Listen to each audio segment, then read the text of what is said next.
Peke sa peke, tunay sa tunay. Oo, yan ang pananaw na pilit kong isinasa buhay. Sa kabila ng pagiging totoo, sa mundong taglay ang iba't ibang tao na may iba't ibang kulay. Iba't ibang tao, yung ilan may nakatagong sungay. Isang mundo na kung saan pahirapan makilala kung sino yung makakaramay o sino yung tutulak sa hukay. Well, simplihan na lang natin. Kung ayaw mo sa akin, ayaw ko din sa'yo. Kung gusto mo ako, edi gusto kita.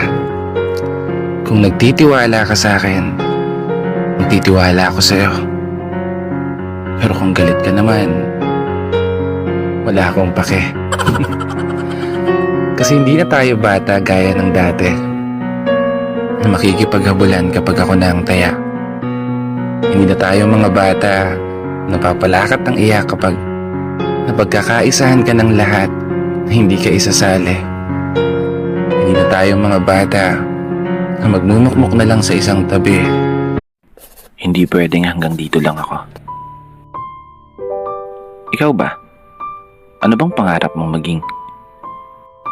Ano pa ba yung mga lugar na gusto mong marating?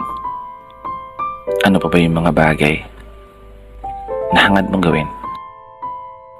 At ano ba ang laman ng palagi mong hiling? Gaya mo, palagi rin ako nakaharap sa salamin. Pinakatititigan ng gusto yung sariling tumitingin. Kinakausap, tinatanong, sinisilip ang aking galing. Baka sakaling biglang magising yung ako na gusto kong maging. Eto na naman tayo. Tinutoyo ka na naman. Bigla-bigla ka na lang tinutopak nang hindi ko alam ang dahilan. Okay naman tayo kanina. Bakit bigla na lang napalitan? Yung mga ngiti sa labi mo na paborito kong halikan. Toyo ka ba? Huwag ka nang magbakit kasi totoo naman talaga. Pero seryoso? Alam mo kahit ganyan ka, mahal na mahal pa rin kita. Kahit pa may araw na gustong gusto na kitang sakalin.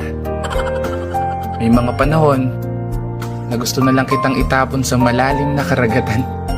Hindi pakain sa mga pating. Iligaw sa kagubatan o kaya itulak sa bangin. Pag sinuyo, galit pa rin.